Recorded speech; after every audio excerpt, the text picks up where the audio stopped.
Cooper. Here. Mr. Ferguson. He's here. Mr. Hawley. Here. Mr. Pinelli. Patrick Johnson. Here. Mr. Barat. Here. Mr. Petrino. Here. Ms. Molinaro. Here. Mr. Petrofessa. Present. Ms. Holly. Here. Robinson. Shuesh.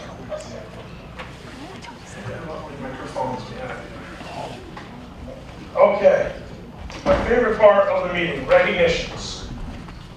So Western Connecticut State University Award to Danbury Public School District Partner of the Year, Dr. Catherine O'Callahan.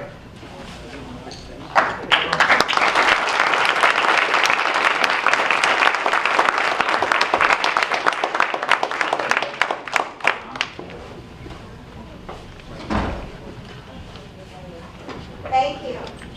I'm delighted to be here tonight to present the very first WCSU School District Partnership Award to Danbury Public Schools. And when the department voted, it was unanimous that this very first honor should go to Danbury. And it was for multiple reasons. The first is Danbury helped us to create our new elementary ed interdisciplinary program. And recently, they also were critical in the design of our new graduate programs in special ed and reading and TESOL. Many of our undergrad students do their primary fieldwork in Danbury Public Schools, and you couldn't ask for a better living laboratory than Danbury Public Schools, as we saw here tonight with the robotics team. The principals and the teachers are so generous, giving of their time and their talents. And last but not least, Dr. Pasquarella and Dr. Glass have been very active members of our advisory board meeting. And due to their knowledge and expertise, we've tweaked our programs, created new ones, and we're doing our best to ensure that all of our candidates are ready on day one. So we're very grateful to what they have done to help us in the department, and I hope they'll accept this small token of our appreciation. Thank you. Thank you.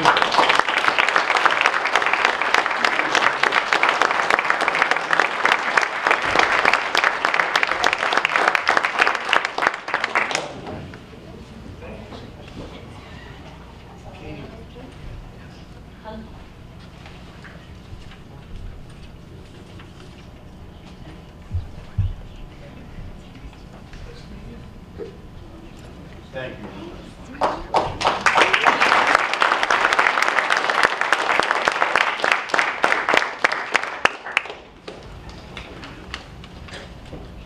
It's the first time I ever got anything at a meeting. Thank you. Thank you. Okay.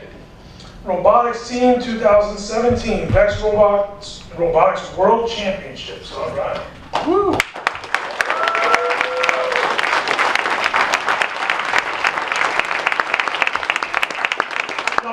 I see you brought some of your robots. Maybe we could like open this this table up a little bit and swing a couple in here so we can see what's going on. If that's okay. Knock yourself, so it's okay. It's okay.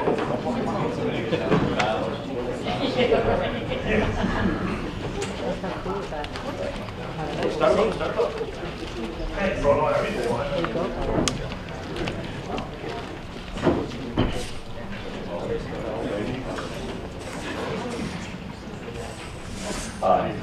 Good evening, everyone, and thanks for the opportunity to watch the team. Just a correction, they're not the world champions. That's very, very difficult to do. But as you can see by the banner, they are the Southern New England champions. That's what I can do.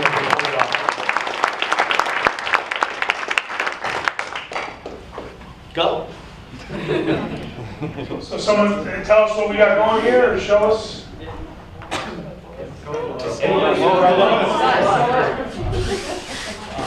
Okay, go ahead. Yeah, so this is one of our so this is one of our competition robots, one of the three that we brought. This is 5150D. So we have like 6 robotics teams out of Danbury High School. This is one of them.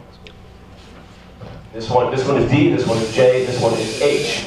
The name of this game this year was called Starstruck. If you remember the game Jacks when you were little, these are the Jacks. And it's kind of like volleyball.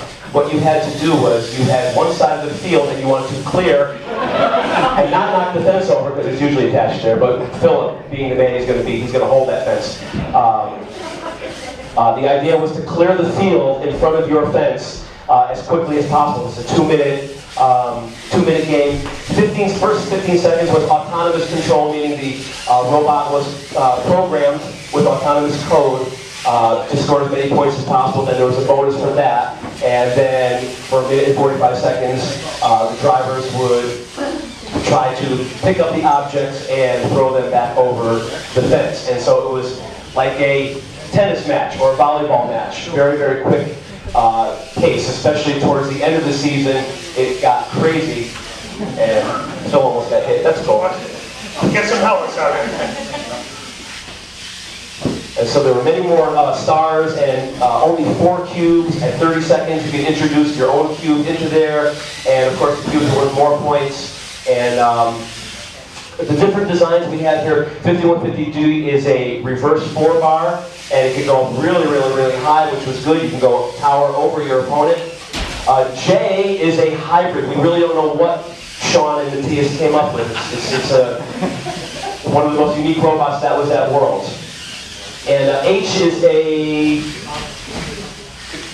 just a regular 6-bar with a lift. And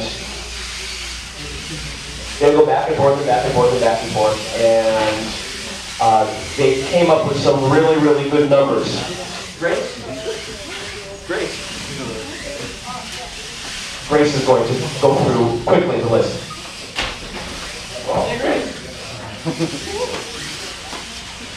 So these are the awards that we got that season. 5150D got the Excellence Award, Design Award, the Sportsmanship Award, and Tournament Champions times 4. 5150E was the Robot Skills finalist twice. They were Tournament Champions and Tournament finalists.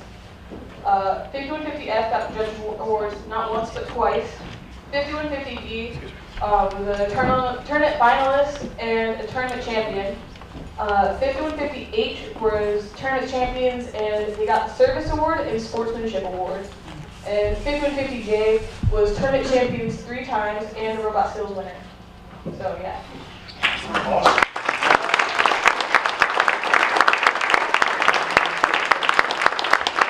Really quickly, again, this is nice to get trophies and nice to do really, really well, but the learning that goes on to such a program blows my mind. They did long hours. We have late nights till 11 o'clock on Fridays before a competition. We were sometimes at the school at 4:30 in the morning, and we get back at like 6. And so I figure Matthias did 1,000 hours over the past 2 years, and that's not a joke. I did the math. He would come to my class, first period, third period, sixth period, after school, and everyone just put in just tremendous amount of time. Again, I like to say, it's not all about the awards, although those are cool, but what they learned is irreplaceable. It was a common goal that the team had to try to do as best as they could. I said a long time ago, why not Danbury? Why not have Danbury be recognized when we walk into a competition? I'll look at some of the people and they'll be like, oh, damn, Danbury's here. Because they know they're in for a run. These guys have given it their all this year. Again, they came away with the championship for Southern New England, which makes them the best VEX robotics team in Southern New England. And cause for celebration, I thought. And we already went through where everyone is going to school. One of my goals is to get as many females on this team. 20% this year, better than I've ever had. 20% of my team was females. I want more females to be doing this and going into engineering. My girls were going into engineering, and I'm thrilled beyond capacity. Anybody? Any good things to plow snow? Need your help? They need programming help. Yeah, Where's George? we're just incredibly proud of the work that you do and the effort that you put forth. we just could not try to replicate this without your passion and your desire to do this. And the parents, thank you for your support, because without you, it would not work. So I thank you very much. If you guys want to stay another year, we can arrange it. Thank you so much. Thanks again for your support, Dr. Seth.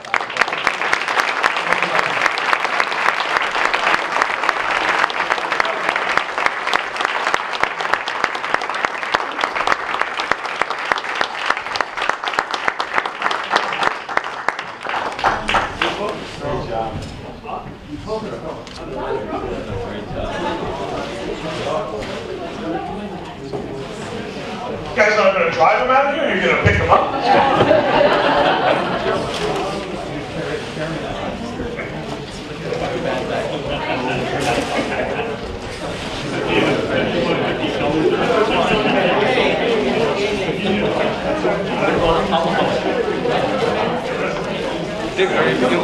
Guys, out the hallway.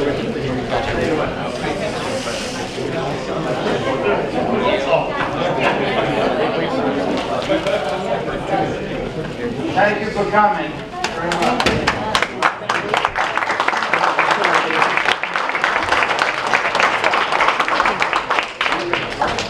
Congrats, thank you.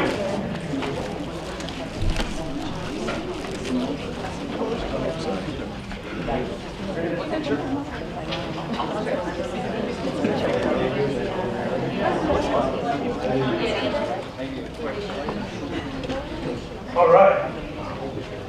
So Broadview 2017 Challenge of Educational Citizenship Award. She's coming. She's coming. Coming? She's there. It's a big robotics team. Can't keep them back. Hi. Hey. Hi, everybody. I was here just stuck in the hallway. We have three students that we're going to be honoring, or you're going to be honoring from Broadview. Really super proud. First of all, this is the best thing of being a principal, to be able to, sit here in front of you and talk and brag about my kids. So I really love that. First, we're going to bring up Caroline D'Angelo.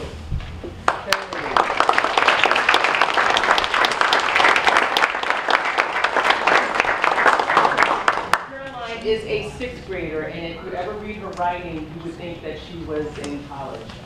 We were very impressed with her because she entered the Chris Mercy's Martin Luther King contest, and it was a statewide contest, and she won out of everybody in the city. So we're very impressed with her.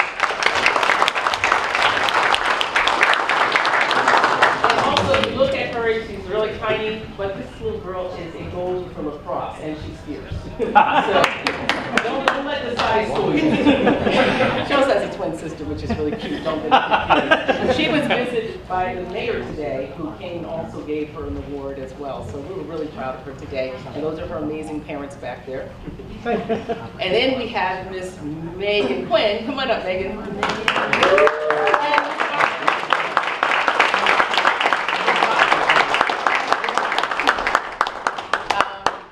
Megan is very special because she was Pembroke.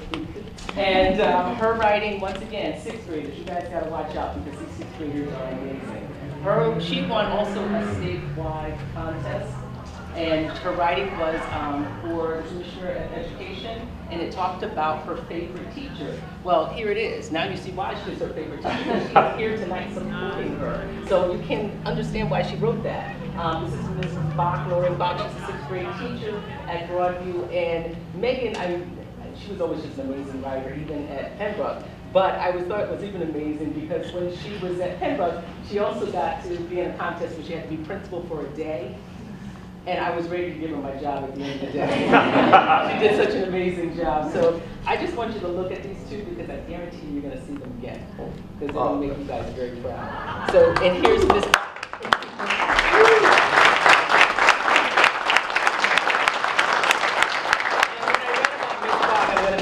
I was like, oh, I wish that was me. Because Megan really did not.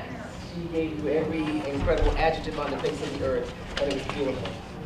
So just want to bring them up. And one more, Charlie, where are you? Charlie. Charlie Wilmer. Charlie, I always say, he's like a 35-year-old. Charlie has the soul of the most incredible people on earth. He received an award all about character. And when I first came to Broadview, Charlie said, "Good morning, Mrs. Thomas, how are you?" And he waited around for me to respond. Kids don't do that. They usually say, "Hi, Mrs. Thomas, how are you?" And they keep walking. He would stand and wait for me to say, "Good, bad, okay." And I was always impressed with that. He has a heart for service. He works tremendously with our special needs kids at Broadview. He's part of the Start With Hello. He's part of the whole Say Hello. Sunday pretending to promise.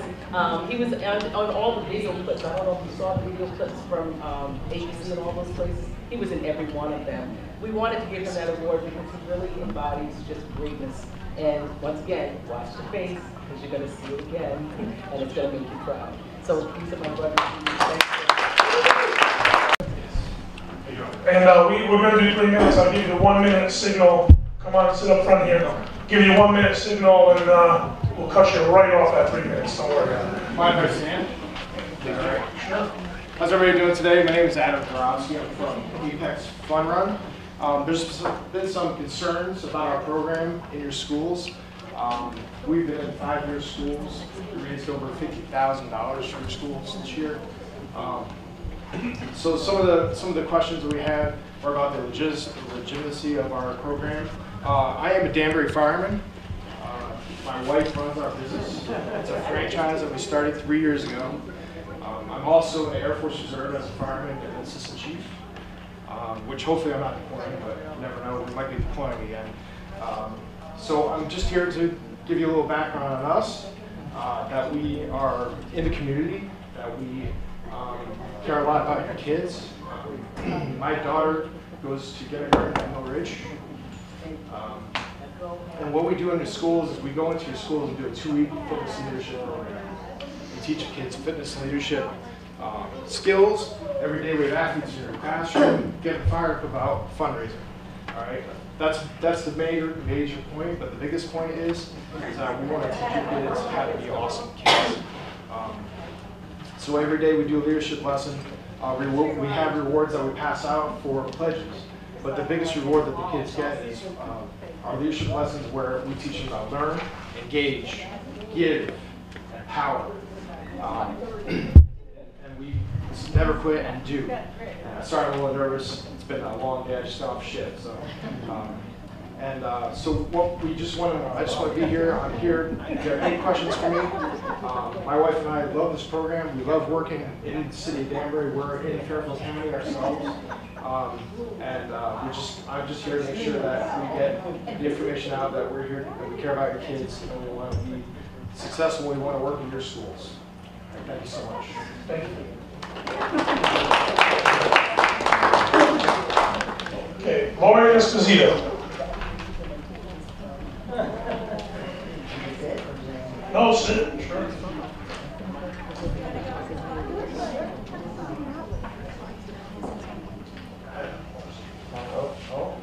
Hello, and you go. Hello, everyone. My name is Lauren Esposito. I've worked for Danbury Public Schools for 17 years. 15 at the Reach Endeavor program, and 2 years now at the Danbury High School as an EAS tutor, special education tutor. And I just really wanted to talk about briefly the unsung heroes of the Danbury Public Schools that I feel is the paraprofessionals. Just briefly. I just wanted to, let me look at my paper and I read this tape. Being a special education tutor, for those who may not know, is a very challenging but very rewarding job. There are about 500 of us, and I just wanted to say, we work hard alongside the teachers to help students who have IEPs to reach their goals. Many students make great strides with the help of the tutors and the paras. We help students combat their anxiety, cope with the academic challenges, learning strategies for anger management, social anxiety. We help them reach their goals in improving math skills, reading, writing, taking tests. And autistic kids deal with the lockdown drills and the fire drills, and we keep them safe as a whole. We build relationships, and we have a lot of integrity with that. Most of us, I can speak for that. We love our jobs here at Danbury. I just wanted to, this isn't on my paper, but I just wanted to say thank you to Kelly and also to Mrs. Cooper, because years ago I was in Endeavor graduation ceremony and Mrs. Cooper walked over and thanked me for the job that I was doing, and I never forgot that day. And also Mr. Tabertak, who's no longer here, I guess. But it was very nice to be recognized for that. And I just really wanted to say that. I just really wanted to speak for the paraprofessionals, because I feel like sometimes they don't seem to have a voice, and I don't know if everybody knows what a lot of them go through in any given day. Especially, and I don't have this experience, but a lot of the parents who work with smaller children who sometimes can be kicked, spit on, or beaten up a little bit from a second grader or such. But they do it with pride every day. They go back at it every day, and they love it for years and years. And so I'll just be quick now, and just to say that, you know, I don't know, maybe it doesn't make sense that we, the closest people to the students of the city of Danbury, are not equitably compensated, but I just wanted to recognize the paraprofessionals, and I don't know who's here for that, but I wanted to say thank you to them, and thank you to you for taking this into consideration, and thank you for your time. Thank you.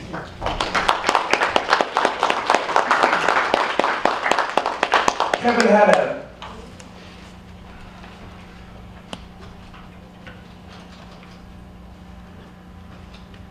Thank you. Kevin Haddad, Danbury resident and 4th grade teacher at King Street Intermediate. I have 2 issues to discuss. I brought handouts for you guys tonight because I'm going to quick in my 3 minutes. The issue of the Apex Fun Run is complex. They are a for-profit fundraising company that has partnered with several schools in our district. Immediately upon learning this group was coming to our school, I looked them up online and found quite a list of complaints about them. I was open-minded, but my personal experience confirmed the worst.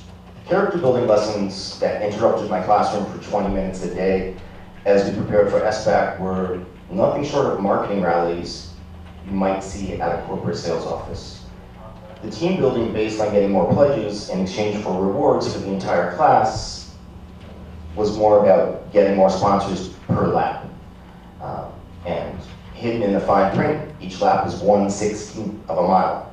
So people sponsoring $1 a lap might have been surprised when their child ran all 36 laps.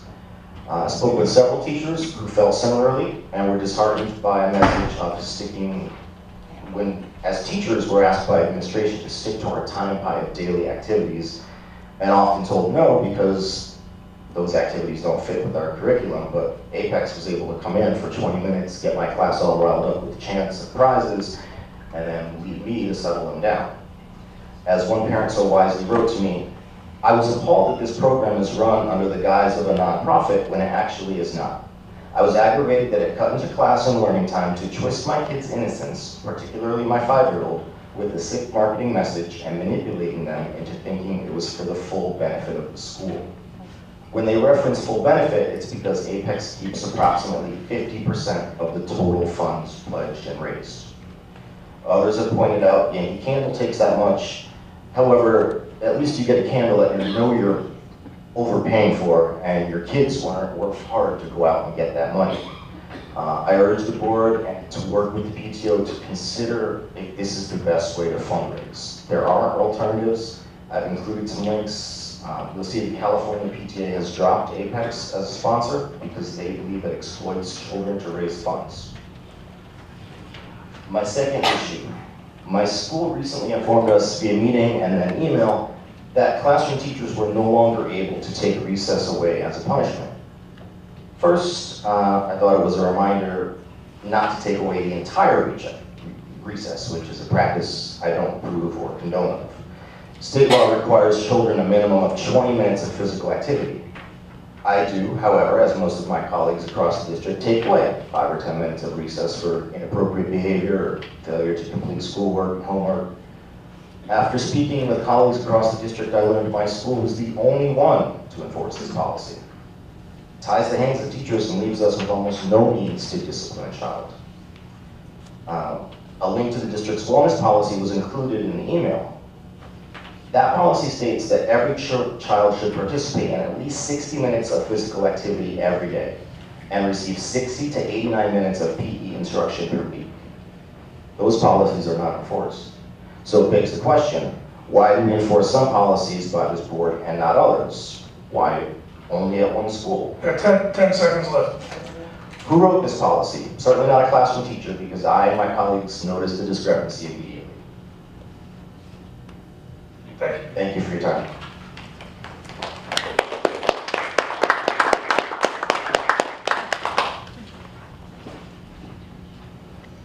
Okay, Debbie, help me with the last name. Assassin. Close. Assassin? No, I'm not sure. Isaacson. Okay. Good evening, Dr. Tascarella, members of the board. I am Debbie Isaacson. I'm a Danbury resident who will be finishing a 27-year-long relationship with Danbury schools. My youngest is graduating Monday. Also, I'm a member of the Danbury Justice Network. I am grateful for your statement of March 22nd regarding immigrant families in Danbury. I'm here to ask for some definition and clarity. I assume we can agree that students learn best in safe and secure environments. Hunger, illness, and anxiety make education difficult. Our administrators, educators, and staff, all of whom work hard for our students, need to work in a secure and safe environment. In February, Governor Malloy made a public statement asking communities not to give ICE agents access to schools. In March, there were news articles indicating that families in Danbury were not signing up for lunch assistance for their children because they were afraid of what the application information would lead to. There are ongoing news reports of ICE officials going into school settings, although I'm not aware that this has happened here. Please consider issuing a clearly worded statement to keep immigration officials out of Danbury public schools. Other cities in Connecticut and nationwide have done this already. And I have been asked to let you know that Action Together Connecticut of Northern Fairfield County supports a revised statement. They have 600 members. Feeling safe and secure is a precious thing. Please reassure our community. Thank you. I'll leave that for the minutes, is that okay? Please? Thank you. Stephanie Lopez.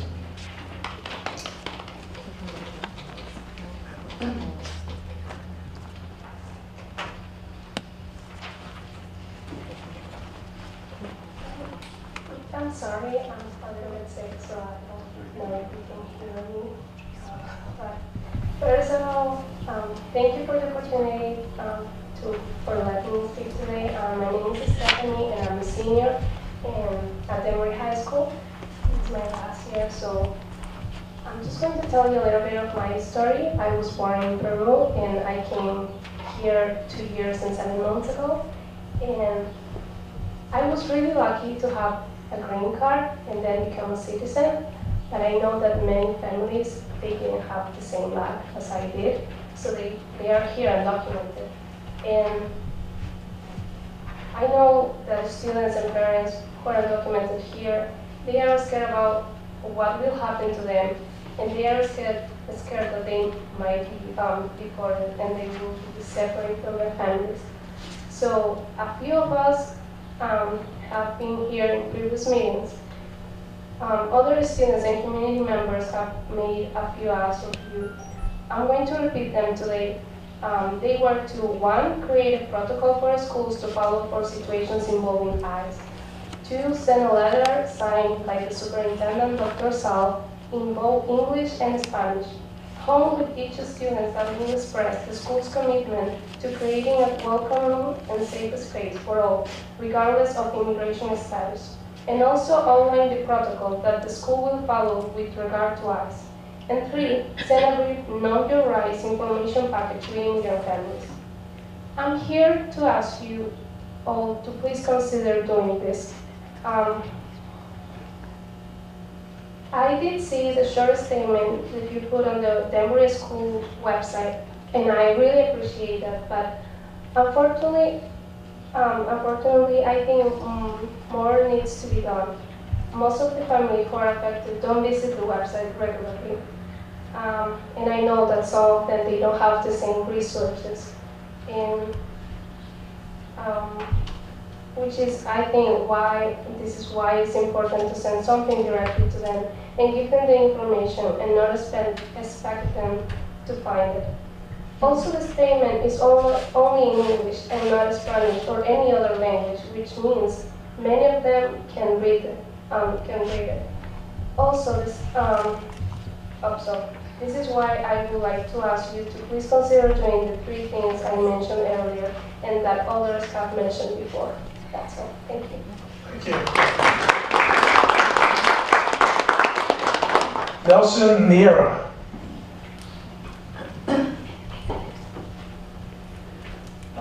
Hello.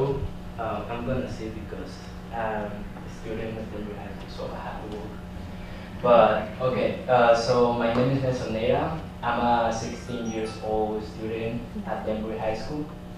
Also, I want to mention that I am undocumented and all my family is undocumented here in the United States. So I came here 2.5 years ago when my mother decided to move here because in Spain the situation was not really good. So we decided to came here.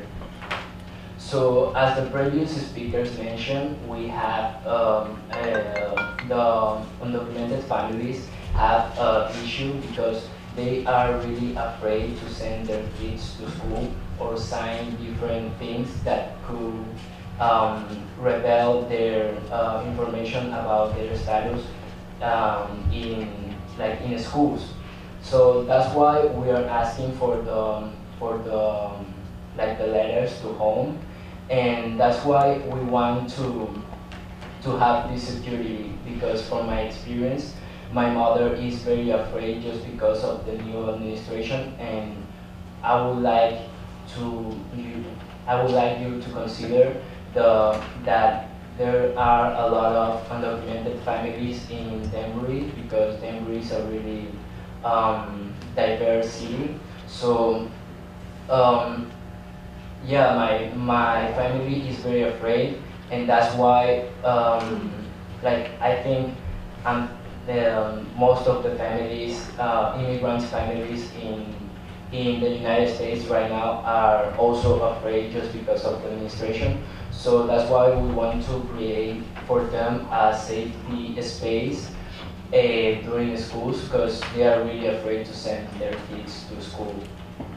Thank you.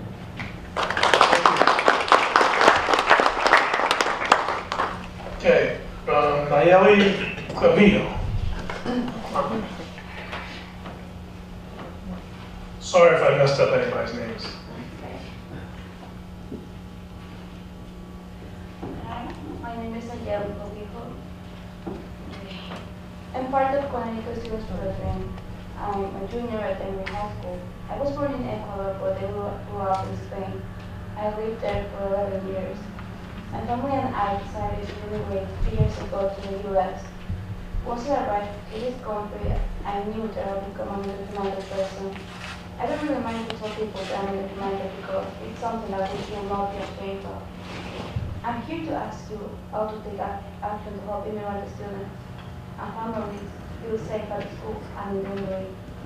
I knew we all hear about science at the beginning of the presidential elections and the new president. The immigrant community thought they cannot go to work or send their children to school because I've been there waiting to report them. But guess what? You cannot do that in an educational institution. But many families don't know that. Families like mine have a lot of questions, and I live in fear. I think the school has a responsibility to make sure that our families feel safe.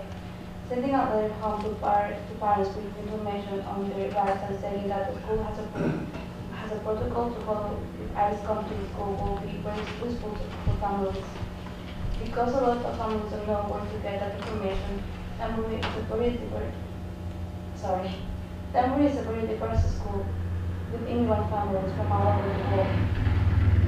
That's why I think it is important for Danbury School to make sure all of the students feel safe at the school and the homes and the Connecticut and the Danbury.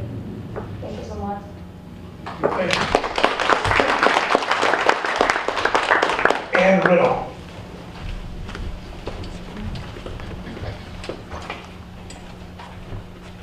Good evening, everyone. The speakers right before me have already expressed very well the issue that I want to address tonight. And earlier in the year, I did talk to Dr. Pascarella. I am a teacher at Park Avenue School, a resident in Danbury, and the chairperson of the NEA Danbury Political Action Committee. Our committee has talked about the issue of supporting vulnerable students and families in our district. And we have, through the, NEA Danbury has collaborated with the Greater Danbury Justice Network, and we have collected resources. An entire group of people have given us resources.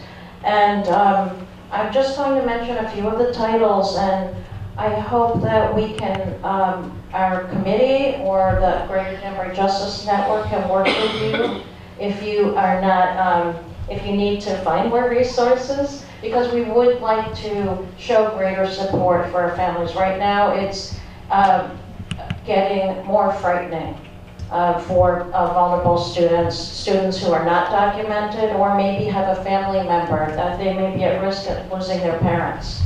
So the National Association of School Psychologists issued in November a resolution reaffirming commitment to the promoting the rights of all students. That's one resource. Then we have, let's see, and the NEA, the National Education Association, has published many articles on how to support families and students who may be undocumented or have fear of deportation. As mentioned, Governor Malloy has issued statements and resources. Let's see. Okay. The NEA has published a paper on how students have the right to attend a safe school. And by safe, we mean a school where they will be supported, recognized by the Board of Ed, maybe because of their undocumented status, or well, that's really what we're talking about. And also, the National Association of School Psychologists has written a statement for parents how to support their students or their children during stressful times. So tips for parents. And I'd also like to mention that we would like everyone in the school community to receive a little more education on cultural competency. Teachers now are dealing with the stress that their students are facing, and the Teaching Tolerance has issued an entire issue on how to protect and prepare youth and families who are immigrants. And this is free for all teachers. All teachers can receive this magazine and resources. So we would like to be available if we can help in any way. Thank you. Thank you.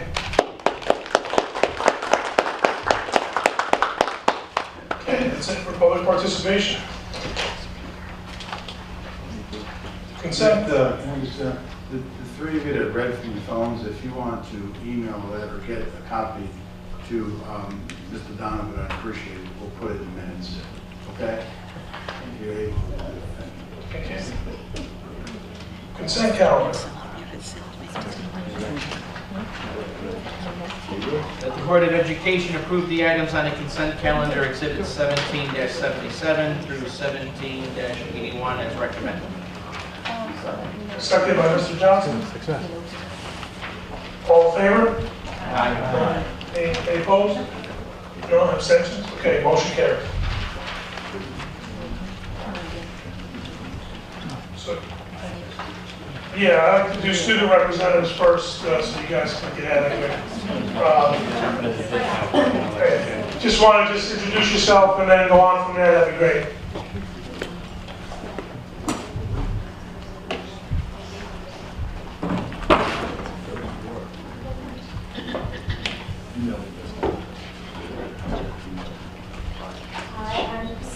I'm Teresa Lombardo, DOG Secretary. This is Allie Rivera, she's DOG President.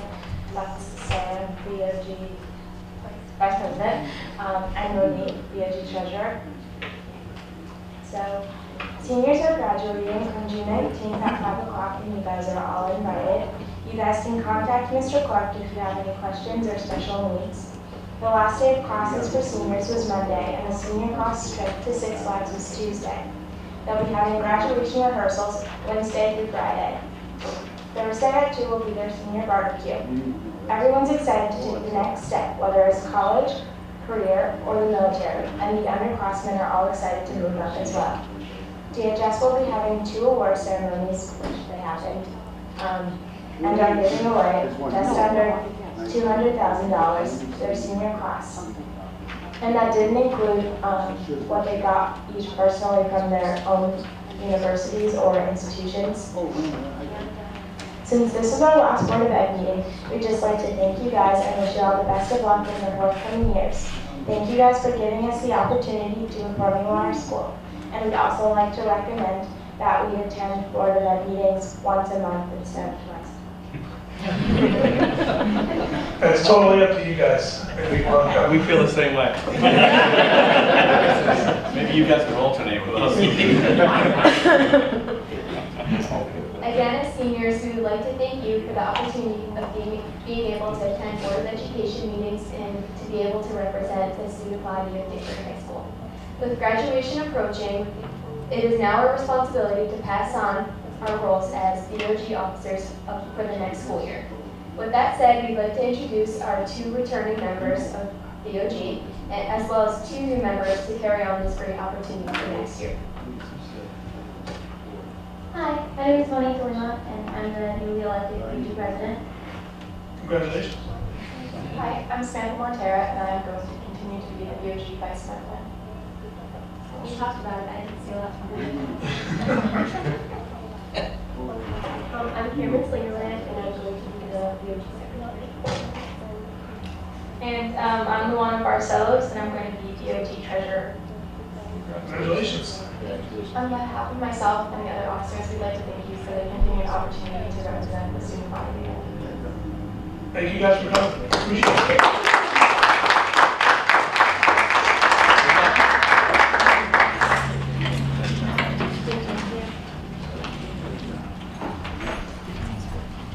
Spotlight your school. Danbury High School, come on up. How are we going to follow? I don't know. Well, who we sound the best for last? The school's been spotlighted the whole meeting I already. know. I think we knocked out about 7 slides right there. Oh, you got a slide presentation? Oh, yeah. No, not really all bullets. Oh. You don't want me up on the big screen.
So today we're featuring Danbury High School. But really quickly, just so you all know, those of you coming to commencement on Monday, everything is the same. We will line up in the same place. We will march down the same. No. No, we'll march around. It's different. Yes. Shorter walk. Shorter walk. Shorter walk, but the way out or the way down, we are going to have to go down the north side, which is by the concession stand, which is pretty steep. So if anybody feels they have an issue with that, we'll just, like we have in the past, use the golf carts. So at the end of the graduation, you just stay seated, we'll come get you with the golf carts and bring you back to your car. But then we've done that. And that's reserved for parking. Reserved parking is the same spot, it's over by the gyms. You'll never be able to get out from the other side. So we're parking at the gym, walking down the same way, leaving a different way? No, you're gonna park at the gym and you're gonna go into the cafeteria. And that's where there'll be adults on stage in the cafeteria. Okay. And not the gym. Not the gym, you can't come inside. We're walking out through the courtyard, down the ramp, on the other side of the concession stand on the field. So coming back up is a pretty steep hill.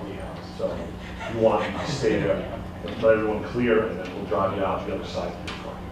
Because it is pretty much, people can still park on the field like the baseball fields. We fenced off the infield so no one can get there. It doesn't change anything. Construction has no impact on parking at all. It will have an impact on people being able to watch from the hill where they watched from before, but that's not it. Can we reserve the parking? You do, you're reserved. I mean, by the fence, where are we gonna be going up and down? That's handicap. Okay, so we will have reserved parking. Yep, by the gym where you got it. Yep.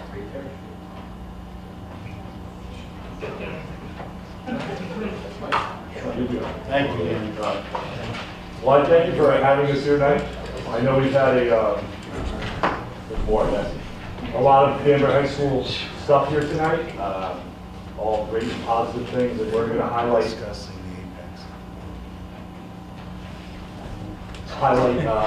Just ignore it. I tried. Just presentation going on up here. We'll highlight some academic parts of what's going on. We'll highlight some sports things that were happening, awards won, just like tonight, and some cultural things that are happening in our school. It's impossible to do this presentation in a 10-minute window, but we're going to try to stay with that. We gave you the PowerPoint so you can see it. We will not read all the bullet points that are in here. We'll just give the overviews so you can go through and look at it at your leisure and see what's going on. First off, we start with our demographics. In our school, as of today, was 2,981 students, and the ethnic breakdown of all of those students. We have 372 special education, 458 English language learners, and 1,239 free reduced lunch. As you've heard tonight from the speakers before us, that number is probably a little bit higher, but students sometimes are not going to, or families are not going to fill out the information for that. We fear they don't know where that information goes. Preparing our students for college and career, or as they said, we're graduating 698 students are graduating this year. 81% of our students applied for college. It was my principal's goal that 100% of our students would apply for college. This is the first year we track it, and remember I spoke last time at the board, this is our starting and jumping off point. We did have a good number. I believe that's a good number because the ELL students that we discussed earlier generally will not apply for college, and some of our special education students who are on the 5-year and should be through IEP are not graduating, so they will not be applying for college. So 81 is a good part for us. 95% of the students who started the application did finish. We have 1,256 AP classes. Almost 50% of our seniors take an AP course at Danbury High School, which is a pretty big number. More than almost half, and then the juniors at 42% are strong right behind them. So the more offerings we're giving them, the more they're eating it up and taking it. 78% of our students in the Connecticut system return for their sophomore year, which we believe is a testament to how we're preparing them. They're getting into school and they're staying there. They feel that they can hang in college, and they're doing so, and they're returning for their sophomore year. As mentioned earlier, we just gave out about $200,000 in scholarships and community awards to our seniors. Here are some of the colleges our students are attending. Our number one is WestCon, followed by Naugatuck, and then the rest of the state schools, and the first one after that is UConn. But that's just a sampling of where our kids will be going. We talked about celebrating our students. One of the things that we've done the second year we've had is a celebration for our ESL population for students who earn a 3.0 GPA or higher. And this year we celebrated them at our Academic Achievement Awards, followed by our cultural night, which was very well attended in the cafeteria. More food than we could possibly imagine to eat in one night. It was very well attended, where students wore clothing from their respective countries, dances, and sang and played musical instruments and things like that. It was very well attended. We have 8 students participating in our Teaching Fellows program at Westcon, which I know goes along with what Dr. Sal is looking for in our homegrown type situation with students. We're trying to keep them here. You know, they go to Westcon and then we look to hire them back because they know all about Danbury High School. We've had great success with our teachers that went to Danbury High School and then have gone off to college and then come back and teach at Danbury High School. They seem to be staying with us quite often. So we do that. Something we're very proud of also is 98.4% actually of our CNA students passed their exam. So we're sending, I think it's 64 newly licensed CNA students out into the world. Some are going on to find careers right out of high school, and some are going to college for their RNs. So it's a good mix. As for our DECO scholars, which we've talked about, they're showing great success in the college courses that they're having at a 98% pass rate for those college courses, and we've given 225 college courses already. We had a 6% increase in our SAT in evidence-based reading and writing. You know, it was the question exams asked before, what's a good percentage growth? I think 6% is pretty good when we talk about SATs. It could vary depending on the year that follows, you know, the specific class, but this is pretty good. We're happy with that. There's a list of all of our National Honor Societies. Our ARC is the largest chapter of the nation, continues to grow. We induct more and more students in there every year. 550 students participated in the Safe Walk for Danbury High School Women's Shelter. We were it doesn't tell you what school raised the most, but overall the whole entire program raised over $100,000. We've had students who, through our peer leadership program, started the prom dress scholarships where they gathered prom dresses from donations. They also gathered hair and makeup supplies from various Adam Broderick and Dawn Pizzazz and places like that, and they donated them to students who live in group homes here around Danbury so they could come to the proms. And we sponsored, the school sponsored 4 prom tickets for them.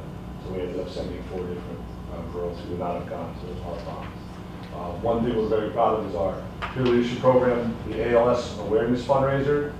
These 2 young ladies are outstanding. They ran a golf outing and ice bucket challenge, which I lost. Thank you. Woo. Didn't want to win that one, but the top gainer was Miss Shullery, and she got a bucket of water dumped on her, followed by Sue Montana, our safety advocate, who were both gracious enough to do that. I came in 4th. I'm live with that. But they raised $10,000 and wrote a check to the ALS fund for $10,000, which is probably one of our biggest donations out to someone ever. They worked very hard all year for that, and it was a great turnout for their golf out. The problem was they did it on a Wednesday, so none of us could go and golf. I didn't think Dr. Sal would like that if I said I was going to golf. So, other ones featured our bone marrow drive, our blood drive, and we had a very successful this year at Broadview because of our construction and parking. The Coda Festival was held down at Broadview. It was extremely successful. They reworked it, and all the people that worked on that, between the middle schools and high schools, did a fantastic job. Here's a whole bunch of student awards that they've won through the arts. Brookfield Craft Center Regional Show. You can take a look at those. But first place, second place, and third place all the way through. The women's club graded the art show again, and the best in show, and then a whole bunch of other, not in just one category, which you'll see that our arts department represents many different medias in which they present their craft. Our Music Educators Association and the Western Regionals excelled in the cello, tuba, trombone, and tenor saxophone. We had an all-state tenor saxophone this year. Our marching band tied for 5th in New England and 18th at the Nationals. in their class, which is really good for them this year. Here's our New England Scholastic Press Association. It's from our Hatters Herald, who that one is. And they have received that award. Our chess team came in first. Awesome again. They only got to tell a little side story. So what they do every year is they challenge the staff. They win, usually. So Dr. Martin's here, went down and Lost terribly. Lost But I terribly. learned a lot. He said, last year I beat you in 4 moves, miss. This year you did it a lot better. So that's what we're dealing with. Yeah. We're stepping into their world, Yeah. and it doesn't go well. We don't win. Our DECA Club, the State Leadership Conference, had third place in financial literacy, and third place in sports and entertainment. FBLA at first place in public speaking, accounting, and third place in web design. Our athletic accomplishments this year were unbelievable, and we can go through these. I'm going to allow you to read them on your own, but just understand that between all of our seasons, we have 3 coaches that are being honored at the FCX. Coaches dinner tomorrow night. Mr. Fraticelli, Coach Murray, and Mr. Nardo were all doing that. James Scone, wrestling coach, was assistant coach of the year. We had our winter season alone had, I think something 6 or 7 different champions. Our boys track team won basically everything. The girls track team won basically everything. The wrestling team won New England. The boys basketball made it to the semifinals this year in the state. We had 2 CIC scholar athletes that go with it, a whole bunch of qualifiers for programs like volleyball, which have never really qualified too many times, qualified this year, boys and girls. So you can look at that yourself, but just that program's up in Cambridge High School under the leadership of Mr. Salvestrini are flourishing with exceptional points by both our boys and girls track cross country teams, and our wrestling baseball just lost in the semifinals. There's more. Here's our construction. I took some pictures for y'all so you can take a look where we are. The best one's probably the next picture. That's what the building's starting to take shape. So I know you've been presented to before on what it's starting to look like. That's from the baseball field. So you're looking at what the front of the building would look like. It's starting to take shape. They have all of the steel beams up. What's the next one? And Rizzo Company actually kind of insisted we do this one day. They were putting the last beam up, and they said it's kind of a tradition when you build the school to allow the seniors and staff to come out and sign the beam. And they originally said that to me, and I said, no way am I going to take all 700 seniors out there and sign this beam in one shot in a day's notice. But they kept pushing, so we ended up doing it. And the top picture is a group of seniors coming out to sign that beam. That's the bottom left is me and Ted from Rizzo Corporation. They set it all up. They secured it onto those mafia blocks, as they call them, with a flag. They even got a plant they took, and they put it on there. The kids came out and signed the beam. Staff came out and signed the names on the beam. And it's the last beam on the right going up there in the corner. The bottom right, you'll see on the top left corner. When you come to graduation, you'll see that the flag and that beam is still up there. They leave that up there until the building is enclosed. So all the kids get to see. It's a really nice gesture on the part. Not me, Jim. If you're going to come to, Dr. Martin wasn't there. I missed that meeting. So like we talked about for graduation, if you're going to be there, try to be in the cafeteria by 4:30, and we'll march in and out. Just follow the people in front of you. We'll have a good time. There will be water out there, so don't worry about it. I know the weather doesn't look exactly promising for Monday just yet, which will cause a lot of angst this weekend for me. But it's not a move to 5 o'clock. Gary and that problem. That's true. Yes, you're right. But he had 13% and it rained that time. Yeah. You one cloud. One cloud. But we couldn't encapsulate everything that goes on at Danbury High School. I'm sure we missed something. And I'm sure we did. And I know, people are not excited to watch this, but it is such a big place, and our kids excel in all different types, from athletics, academics, clubs, and activities that we can't capture it all. But I thank you for the opportunity to come to statements to do that, and you're always invited to come on up and see it firsthand anytime you want. Thank you. Questions or anything? Sir? So, what do you think is the mood of the undocumented or the ICE students at Labor House? Their mood? Yeah, their attitude, mood, concerns, apprehensions, confidence, however you wish to phrase it. Oh, that's a tough one. I would say they're very apprehensive, and it's not on anything that we're doing or it's anything that we can control. We're trying our best to make an environment where they feel safe, but that it's as one student explained to me, it's not so much the kids in the school that they don't feel safe that someone's going to come into our school and take them, as much as when they leave for school in the morning, they don't know if that's the last time they're going to see their mother and father. And that's where it really comes in, because someone may pick up mom or dad outside. That's kind of where I think more of them are concerned for, that that's going to happen. In school, they don't really feel that ICE is going to come and knocking at our door. I mean, it's there, but I think the overwhelming part is that something happens to their parents out there. I think it's a good opportunity to follow up that much is going to do with information.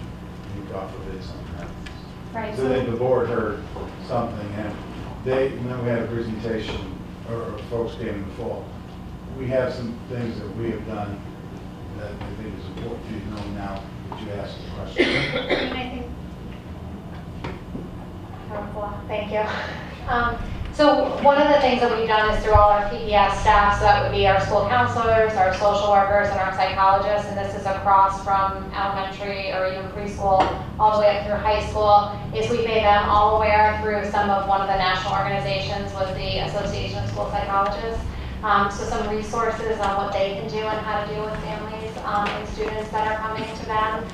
We've also notified all of our administrative team that should an unusual circumstance come up where information is requested upon a student or someone shows up at school wanting to talk with or interview a student, that they are immediately to contact central office. And there's a protocol that's in place. So there's a team, including Dr. Sal, Dr. Glass, Kim Thompson, myself, and Joe that will review the information, determine the legality of it. I will say that we have not seen people physically showing up in buildings, but it has been more common recently that we're receiving letters of requests of be it student records, particularly when it comes into my domain, IEPs or 504s.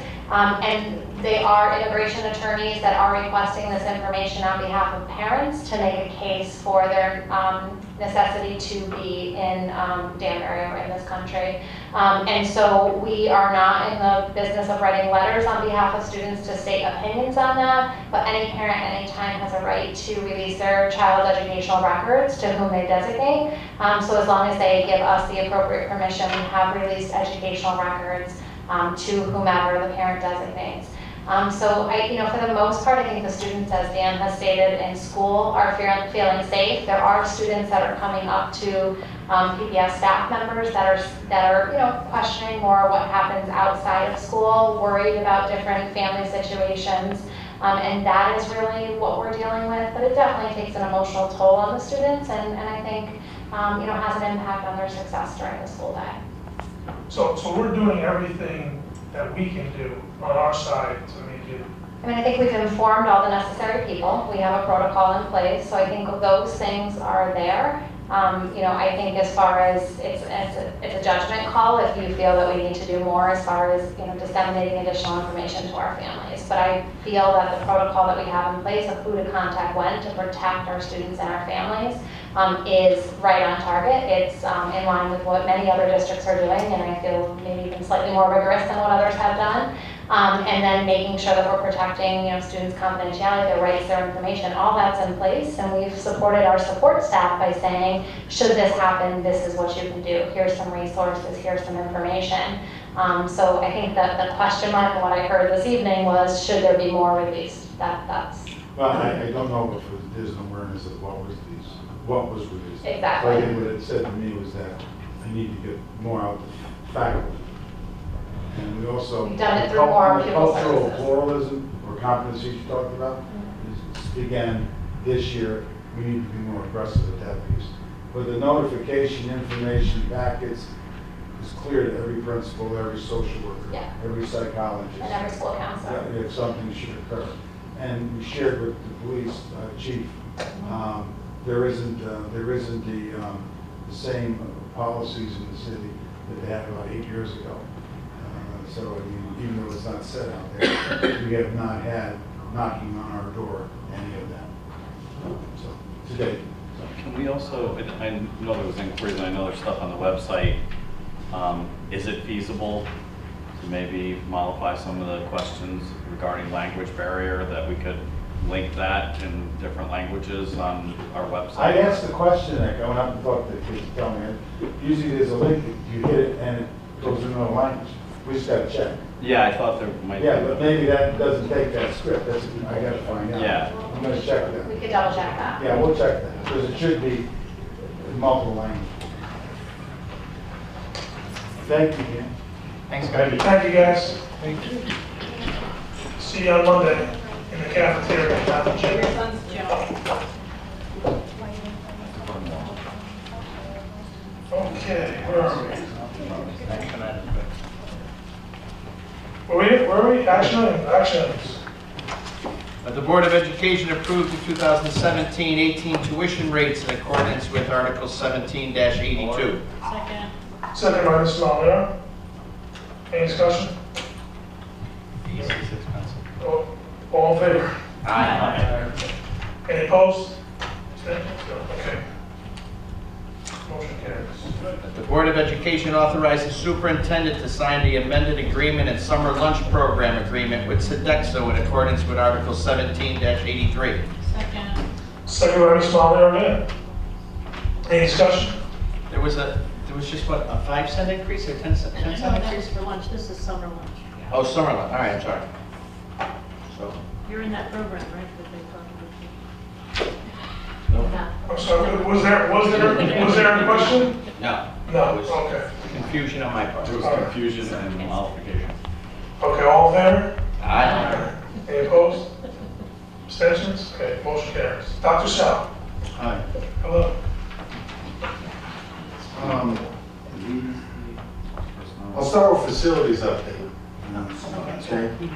Yeah, and you may have had the report, but did you want to give a report now? No, I don't want to do that. Well, I'm I gonna- have this. I'll send it all electronically to everybody. Okay. Everyone's got it. Then you'll have it. It's Yeah. just about the summer work that's going to be done. Hold on, that. Yes. Here you go.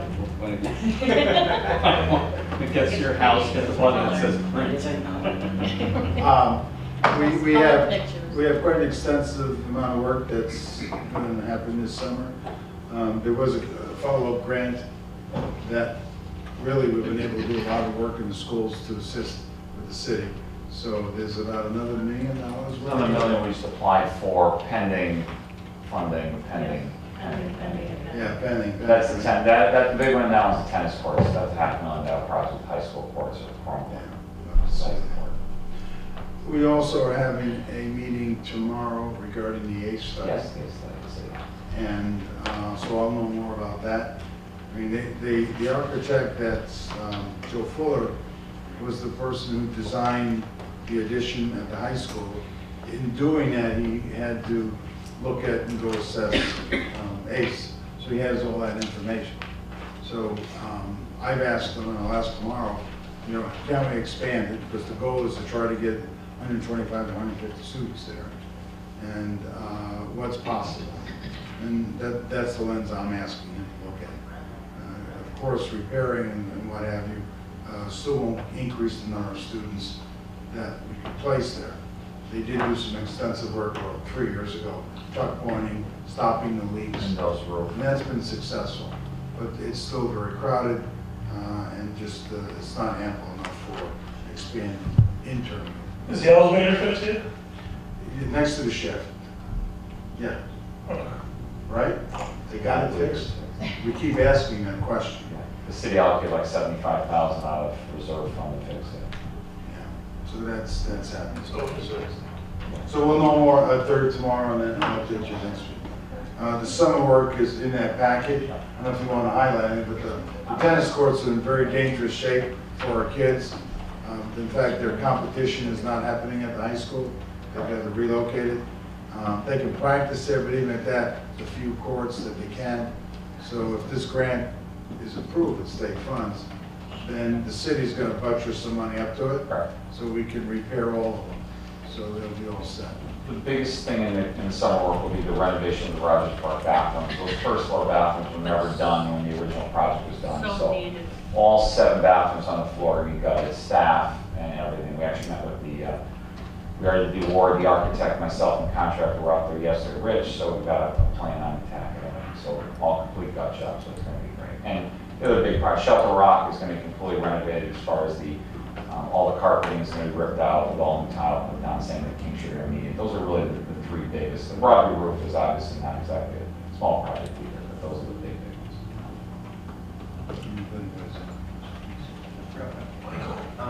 Any more discussion on modules?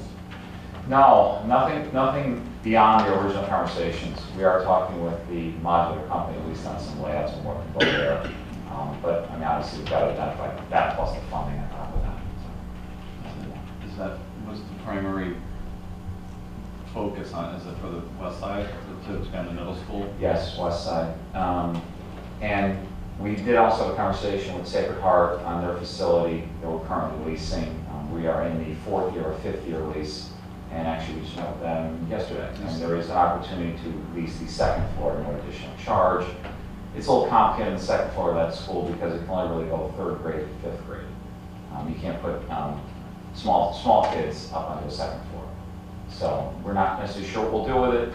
We're still in discussions on what our options are. Well, I think for facilities, strategically, we're gonna need to accommodate 2 years these youngsters over at the middle school.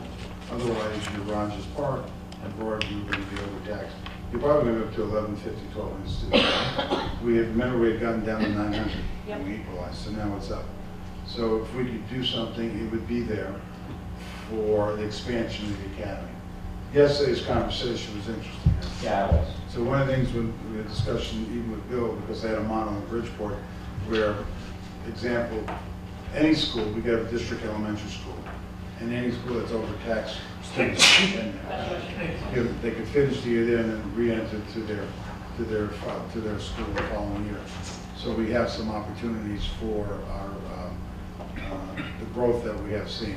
The challenge I have there is the levels. One, secondly, we'd have to relocate our preschool program with about 10 modules.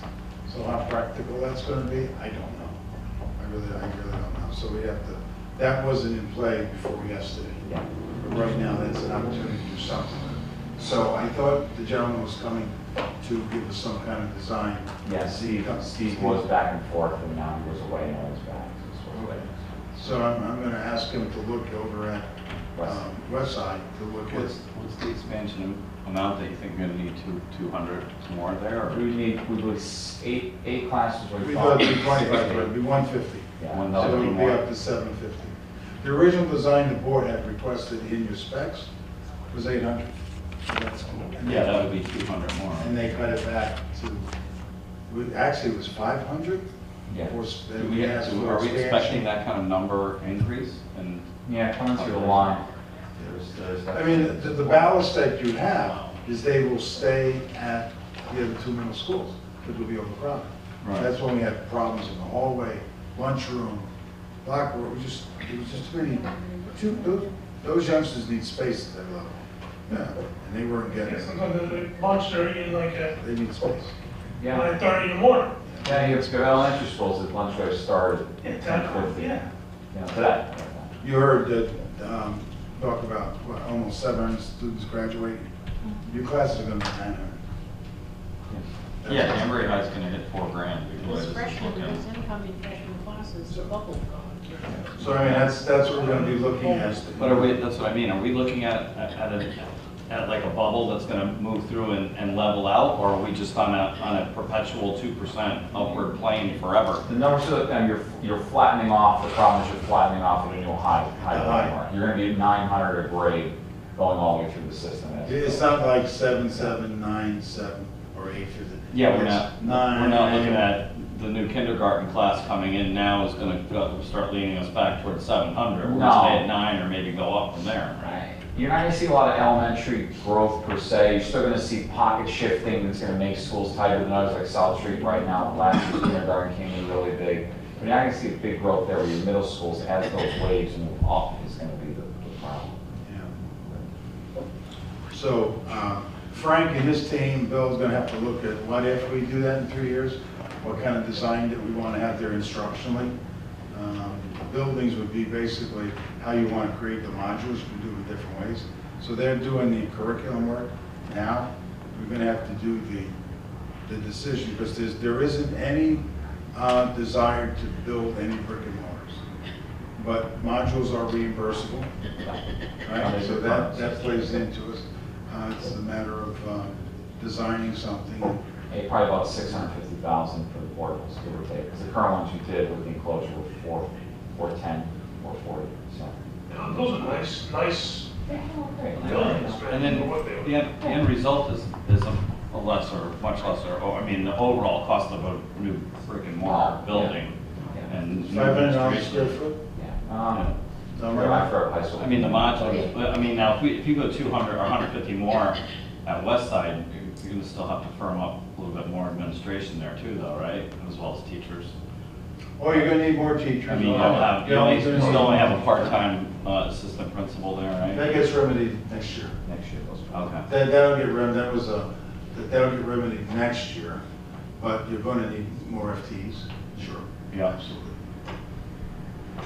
And I gotta check the park. In the face of the banner budget, a couple of years moving in too. Yeah. Every year is a banner budget. The next two. I want to go to the elementary principals. I sent you out the information. Dr. Gibson, who you remember had recommended, and there was some things need to be worked out. We hadn't anticipated him accepting the offer. Called, was it yesterday morning, Bill? Yesterday morning? I think I sent something home last night. And he was able to arrange the family situation. It was more of what the youngsters are going to be doing because they're in high school. And they're ecstatic about coming. So we're just working out those details with him. So all 3 positions are filled. So I thank all of you that helped out.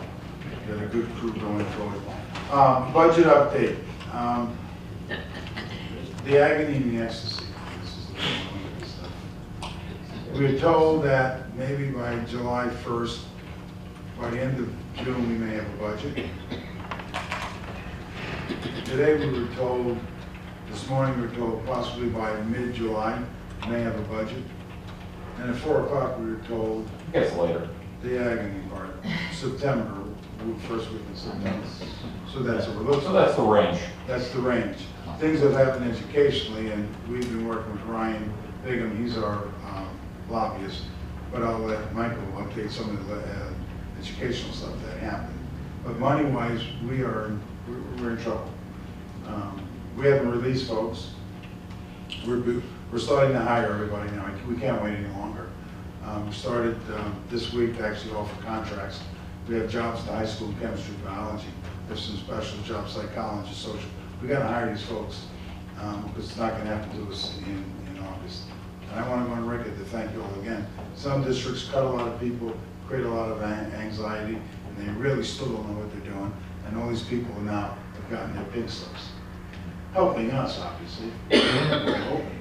Right?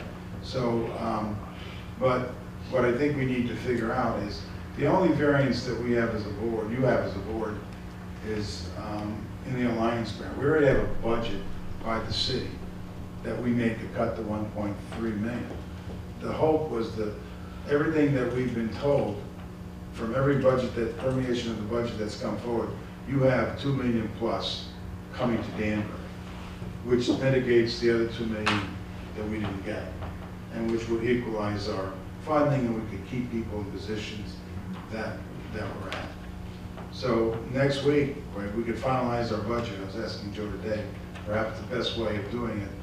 And then we'd say when the city decides, not the city, I'm sorry, when the state decides on really what they're going to do, it's really in the Alliance grant for us. Yeah, you can. And the only option we all have is that if they cut you or freeze you at the level that we're at, we're gonna have to reduce all of those people, the math coaches and literacy coaches. We've talked about that once before. And those are the jobs that we have to backfill to take care of. They don't tell us until September, that we could be here in September with the same kind of issue.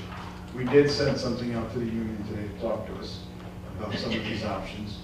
If there's a draconian cut in September that they may consider for us. I think it's our due diligence. We need to do that. That's all we have. I mean, it's been really tough, I think, on everyone. We tried not to put it get out to the teachers. It's just too, it's like holding on to gas. We just don't know how it's going to happen. So right now we're assuming we're getting 2 million more, and we're starting to fill positions. It's the only thing. So from the board standpoint, typically there's a traditional motion made by the board to adopt and set your budget at your amount, about 128 million will be. So what Dr. Steiner were talking about was the idea of at least setting a number, even though we know you're not setting your cuts.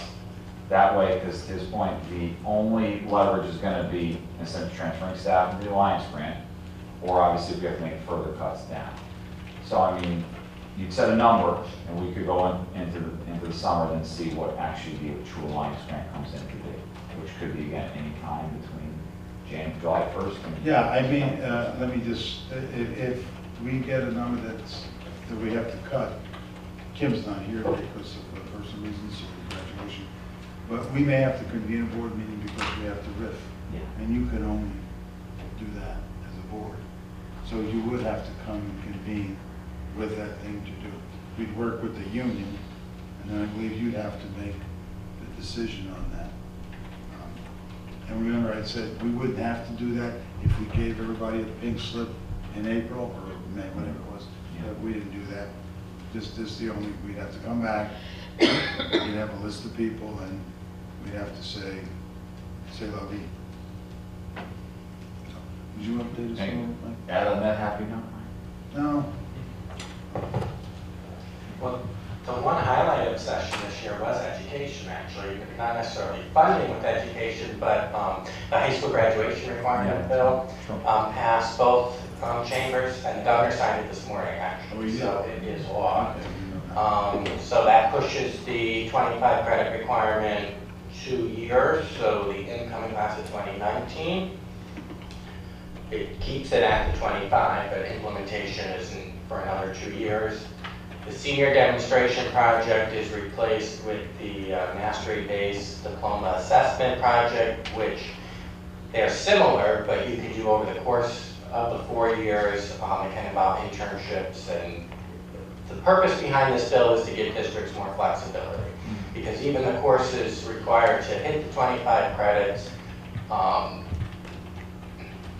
the law as it was gave very actual detailed course lists of what you needed. Yeah. Whereas now they're more broad. And I would constantly think of Danbury High School and with all the courses that we have there, that this will tremendously help us, I think, and help students reach that.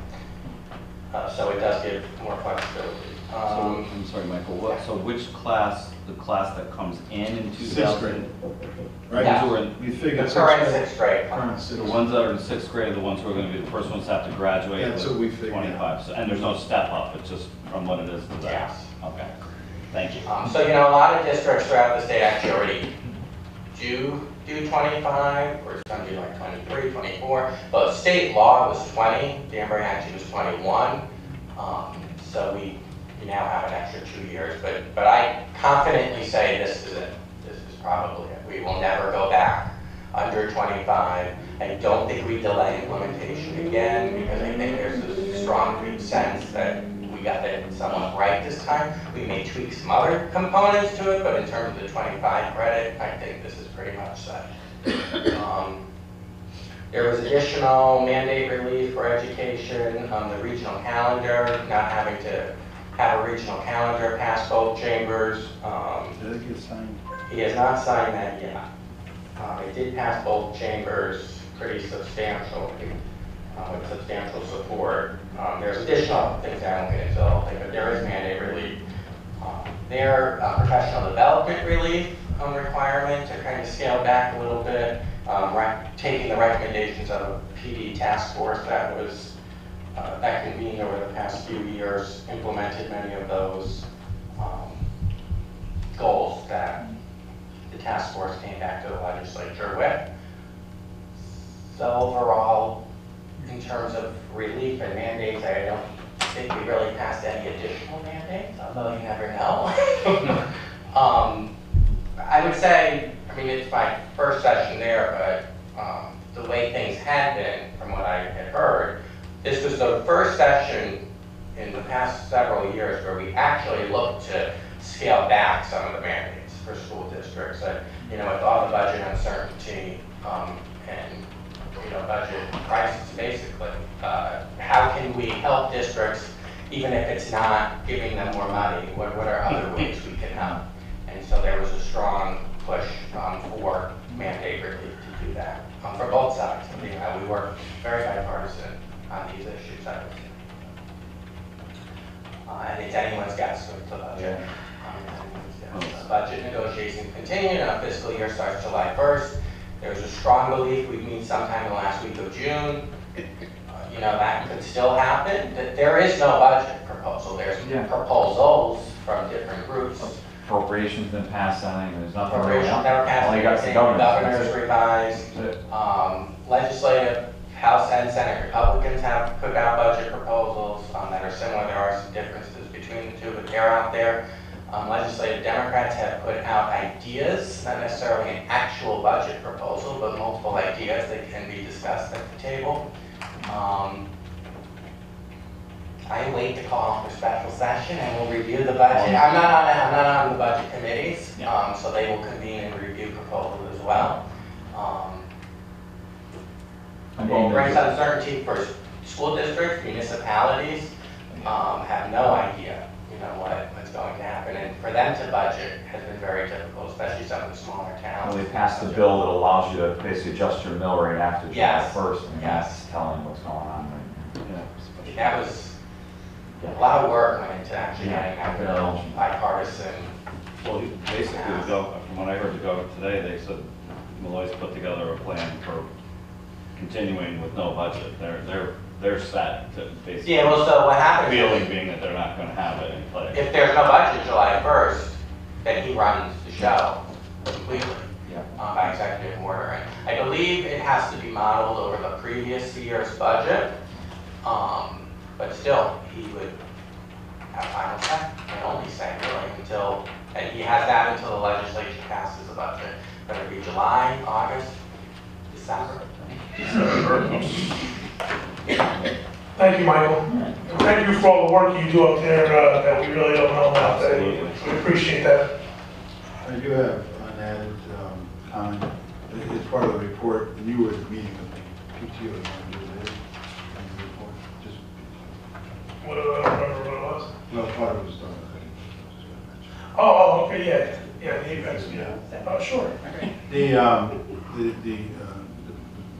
teacher that spoke, the Apex, some of the schools started it this year, and the parents were very pleased about it, but there were some idiosyncrasies that need to be taken care of. A few were mentioned. Some schools implemented it seamlessly, others didn't think about some mechanics. So we've mentioned, Ralph was at that meeting too, that they should look at that and work with their faculty and with their principals to make sure there aren't these interruptions and all of that. So, but are they in concert with your policy? You know, there's a lot of programs that we do similar to that, where Chick-fil-A, they profit and they give back, and the hockey team is similar. So it's not unusual, the candles. But I think that was somewhat disruptive, not at the best time. We suggested maybe looking at different times.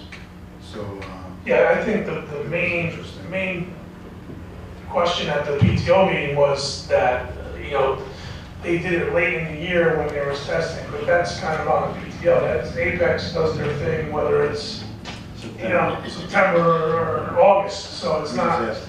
Yeah, it's just the the logistics of it. So I think, but we heard nothing but positive feedback from the parents. There are some places making $20,000. I mean, $10,000, $15,000 on just kids running around. Well, yeah, you know, and amazing. I don't want to exploit anyone, but we've been forced into a system of being more entrepreneurial at the school level. Yeah. They're getting stuff that they need in schools that we can't provide. Oh, definitely. So I mean, there's a catch-22 for them. But certainly, if we think that they're exploiting and it's not in concert with our mission, we'd step up. But I do think, Bill, we should talk to them about timing. Those that want to go forward on some of these things, so it's not disruptive of the educational process. So we're mindful of that. Yeah, fundraising is huge. I mean, being on the PTO, I mean, we considered changing our name at one point to ATM instead of PTO because it was, I mean, science kids, smart boards, projector, I mean, just stuff you can't get from, I mean, it's crazy. That's quite different than this letter speaks. Well, they do, I mean, in all fairness, I think, Yeah, they come in, they pump you up, they, you know. spend like, Yeah. I think they come in every morning and they do like a tally of how much that class has raised for the day, and the classroom gets prizes and the kids get prizes and they hand them out. There's an announcement in the morning. I think teachers feel like, you know, by the time they leave, now the kids are all pumped up and now they have to settle down for class. But, True. But I do think, in all fairness, I mean, my kids have done it. I think Melrose did it more than a year ago. Yeah, it made someone It made a ton of money and my kids loved it. And I'd rather do that than buy any, like, the catalog of garbage that we get. I mean, I'm not buying any. Yeah, well, like you said, Yankee Candle's $41 and it just smells like cinnamon. I mean, it doesn't do anything else. I mean, yeah, Michael. Just an issue that seems to be raised was really their marketing technique and kind of like a sales pitch in your face to. Yeah, like a hard sell. Not being truthful. Not being truthful. Yeah. So would you, I mean, so if you. They do tell you, I mean, when you sign up, because like it comes with a link and you can like put it on Facebook and all your family members can like go on and log in. And it is very clear that the kids are gonna run 36 laps. Like it says, you know, $1 per lap, or you can give like a flat rate, and it says they're gonna run 36, like no more. And the kid can run 40, but they're not gonna charge you more than 36.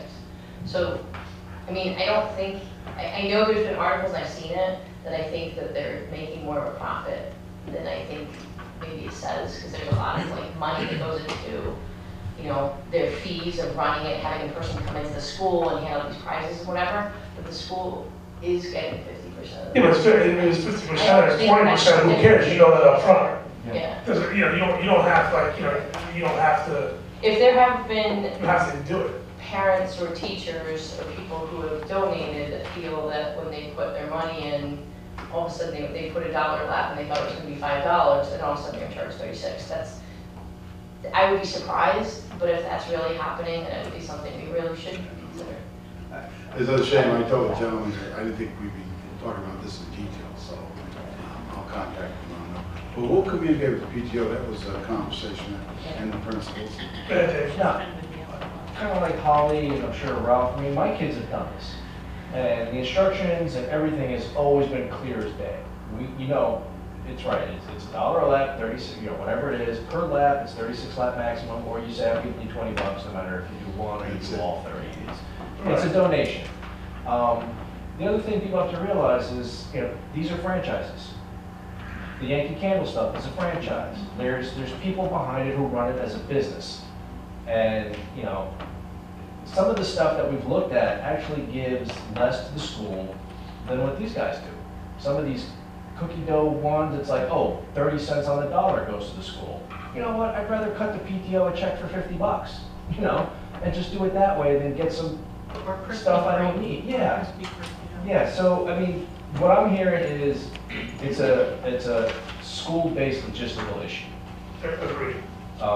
You know, if this is something that gets the kids amped up, maybe, you know, the schools need to run them towards the end of the day, right before they get released, so that the educational process has been completed, and then they can get all amped up. Send them home to their parents. Yeah, or Send them home to their parents, It's you no know, different than other normally. you know, that kind of thing. But I mean, it's, you know, like, again, my oldest and my youngest, who went through Middle Ridge, have all done it. It was great. They loved it.